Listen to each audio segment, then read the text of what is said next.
அனைவருக்கும் வணக்கம். 2026 ஆங்கில வருடம் பிறந்தாச்சு. அனைவருக்கும் வாழ்த்துக்கள். முதலில் நம்ம இந்த வலையொலி தொடங்கி இதுதான் முதன் முறையாக இந்த காணொலியில் தான் நம்ம திரைப்பட விமர்சனம் குறித்து பேச போகிறோம். சல்லியர்கள் என்ற திரைப்படம் இன்று OTT ப்ளஸ் என்ற வலைதளத்தில் வெளியாக இருக்குது. அதை நம்ம பார்த்துட்டு அதோட விமர்சனம் நம்ம கட்டாயமாக பேசி ஆகணும் அந்த படம் குறித்து அப்படின்ற ஒரு நோக்கத்தில் இருந்தேன். அது குறித்து தான் நம்ம பேச போகிறோம். இது ஒரு திரைப்படம் என்று நம்ம கருதவே முடியாது. இது ஒரு நம்மளுடைய தமிழ் இனத்தின் ஒரு வரலாறு, நம்ம தமிழ் இனம் சுமந்த வழி என்று சொல்லலாம். மற்றும் இந்த படத்திற்கு நடந்த சிக்கல்கள், குறிப்பிட்ட இந்த படத்துக்கு நடந்த பிரச்சனைகள், ஏன் தமிழ்நாட்டில் திரையரங்கில் இது வெளியாகலை என்ற பல சூழல்கள் குறித்து நம்ம இந்த காணொலியில் பேச போகிறோம். வாங்க பார்ப்போம். அண்ணன் மேதகு படம் எடுத்தார்ல அண்ணன் கிட்டு அவர்கள், அவரே தான் இந்த படத்தையும் இயக்கியிருக்கார். சல்லியர்கள் திரைப்படத்தை அண்ணன் சுரேஷ் காமாட்சி அவர் தான் தயாரிச்சிருக்காரு. அண்ணன் கருணாஸ் அவர்கள் உள்ளிட்ட பலர் இந்த படத்தில் நடிச்சிருக்காங்க. முதல்ல இந்த மாதிரி தமிழ் இனம் சார்ந்து வரலாறு சார்ந்து படம் எடுக்கிறாங்க, அதை தயாரிக்கிறாங்க அப்படின்னு சொன்னாவே மிகப்பெரிய ஒரு மகிழ்ச்சியான விஷயம். ஏன் அப்படின்னா, நம்ம ஒரு தமிழ் வரலாறு இனம் சார்ந்த படமே எடுக்க முடியாத சூழலில் தான் தமிழ்நாட்டில் வாழ்ந்துட்டு இருக்கோன்றது தான் ஒரு அவல நிலை. இதுதான் உண்மை. ஏன்னு கேட்டிங்கன்னா, இது ஒரு தமிழ் மண் சார்ந்து ஒரு தமிழ் மீது அக்கறை கொண்டு ஒரு தமிழர்கள் ஆட்சி செய்தால் தமிழர்களுடைய வரலாறையும் அவனுடைய வழியும் பேச விடுவாங்க திரைப்படத்தில். அது இல்லாதவர்கள் தான் ஆட்சி இருக்கிறதுனால அவ்வளோ சிக்கல்கள் நடக்குது. தொடர்ச்சியாக சல்லியர்கள் திரைப்படம் பல சிக்கல்களை சந்திச்சுட்டே வருது. அவங்க திரைப்படம் நேற்று ஜனவரி 1, 2026ஆம் ஆண்டு தொடங்கி நேற்று ஜனவரி 1ஆம் தேதி தான் அனைத்து திரையரங்கிலும் வெளியிடணும் அப்படின்னு சொல்லிட்டு ஒரு திட்டத்தில் இருக்காங்க திரைப்படக்குழு. எத்தனை திரையரங்கு தமிழ்நாட்டில் கொடுக்கப்படுதுன்னா, சல்லியர்கள் திரைப்படத்துக்கு 27 திரையரங்கு மட்டுமே கொடுக்கப்படுது. அண்ணன் சுரேஷ் காமாட்சி அவர்கள் நேற்று பிரஸ் மீட்டில் தெளிவாக அனைத்தையுமே சொல்லியிருப்பார். வெறும் 27 திரையரங்கு தான் ஸ்க்ரீன் தான் கொடுத்துருக்காங்க. எவ்வளோ பெரிய ஒரு அப்பட்டமான ஒரு செயல் இது, தவறான செயல் இது. அதுலேயும் குறிப்பிட்ட அண்ணன் சொல்கிறார், PVR என்ற ஒரு பெரிய சினிமாஸ் வச்சுருக்கவங்க சென்னையில் எத்தனை ஸ்க்ரீன் வச்சுருக்காங்க, அவங்க ஒரு ஸ்க்ரீனில் கூட சல்லியர்கள் திரைப்படத்தை திரையிடவில்லையாம். அவ்வளோ வலியோட வருத்தத்தோடு அண்ணன் சுரேஷ் காமாட்சி அவர்கள் பதிவு செஞ்சுருந்தார்.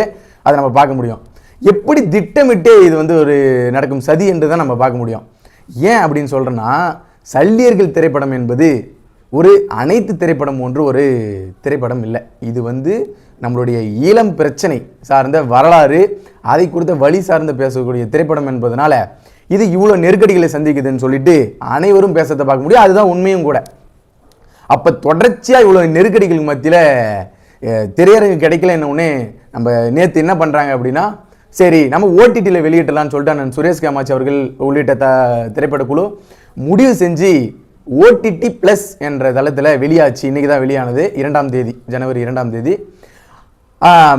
இப்போ தான் பார்த்துட்டு வந்தோம். கிட்டத்தட்ட ஒரு 1.25 மணி நேரம், 1 மணி நேரம் 47 நிமிடம் படம். அது ஆகச்சிறந்த ஒரு படம். இது அனைத்து தமிழ் ஒரு உணர்வாளர்களும் சரி, உலகெங்கும் வாழக்கூடிய தமிழர்கள் இந்த திரைப்படத்தை கொண்டாட வேண்டும், வெற்றி அடைய வைக்க வேண்டும்.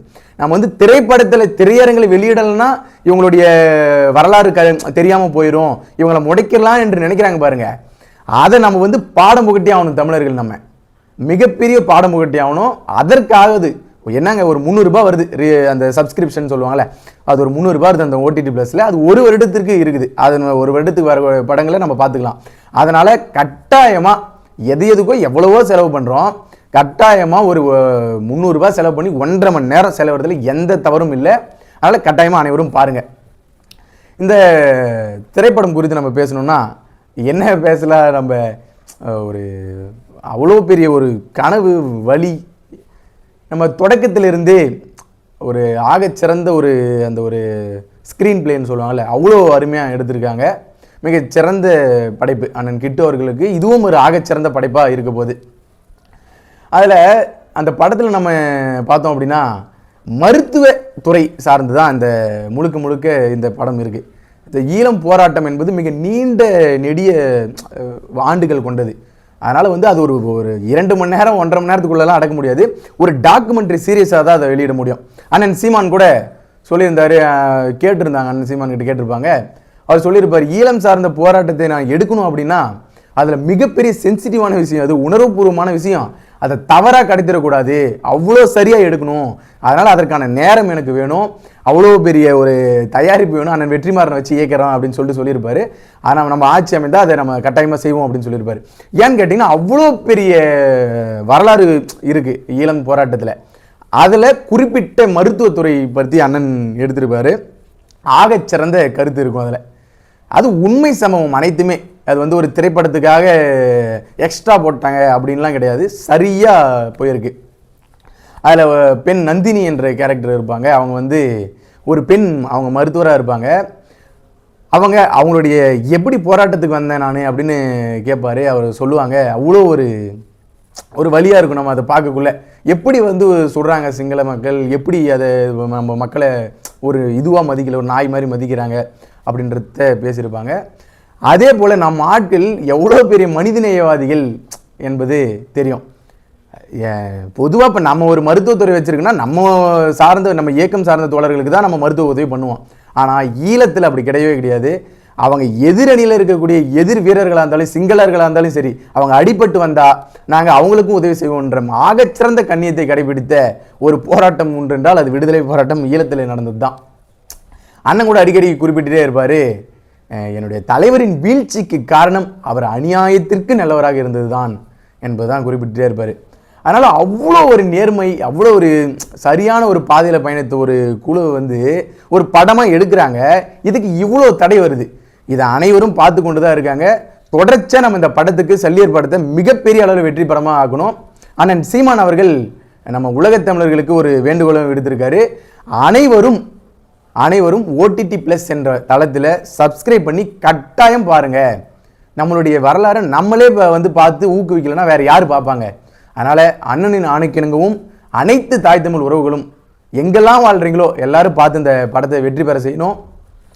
ஏனென்றால் இது போன்ற படைப்புகளை நம்ம ஊக்குவிச்சாதான் அடுத்து நம்ம வந்து எடுக்க முன்னுருவாங்க இது போன்ற படங்களை. அதனால் தொடர்ச்சியாக நம்ம ஆதரவு தெரிவிப்போம். அண்ணன் கருணாஸ் அவர்கள் அந்த படத்தில் பேசிய வசனத்தை சொல்லி முடிக்கிறேன். ஒரு ஆகச்சிறந்த ஒரு உணர்வுபூர்வமான வசனம். அது வசனம் மட்டும் சொல்ல முடியாது, அதுதான் நம்ம அனைத்து தமிழர்களுடைய உணர்வும் அந்த வழியின் பிரதிபலிப்பும் என்று சொல்லலாம். சொல்லியிருப்பார், நம்ம வந்து நம்மளுடைய உசுர விதையாக தரோம், அது வந்து ஒரு நாள் வெடித்து முளைச்சி சுதந்திரமாக நிற்கும் அப்படின்ற நம்பிக்கை எனக்கு இருக்குது, அது ஒரு நாள் நிற்கும் அப்படின்னு சொல்லியிருப்பார். அது ஒரு ஆகச்சிறந்த வசனம், எனக்கு ரொம்ப பிடிச்சிருந்தது. அது அண்ணன் கருணாஸ் அவர்களுடைய வசனம். அதுதான் உண்மையும் கூட. ஆனால் ஒரு துரோகத்தால் நம்மளுடைய ஆயுத போராட்டம் வீழ்த்தப்பட்டுருச்சு. முழுமையாக வீழ்த்தப்படலை, வீழ்த்தப்பட்டிருக்கு. ஆனால் அதை வந்து அறிவாதம் கொண்டு வெற்றி பெற முடியும் என்ற தமிழ்நாட்டில் தான் அது வெற்றி பெற முடியும். அதனால் அதை நோக்கிய பயணத்தையும் நம்ம வந்து இந்த படத்தின் மூலமாக அந்த கருத்தையும் நம்ம எடுத்துக்கிட்டு வேகமாக நம்ம பயணிக்கணும். தொடர்ச்சியாக நம்மளுடைய இலக்கை நோக்கி செல்வோம். இது போன்ற ஆகச்சிறந்த படைப்புகளுக்கு நம்ம வந்து ஆதரவு தெரிவிப்போம். நன்றி, வணக்கம்.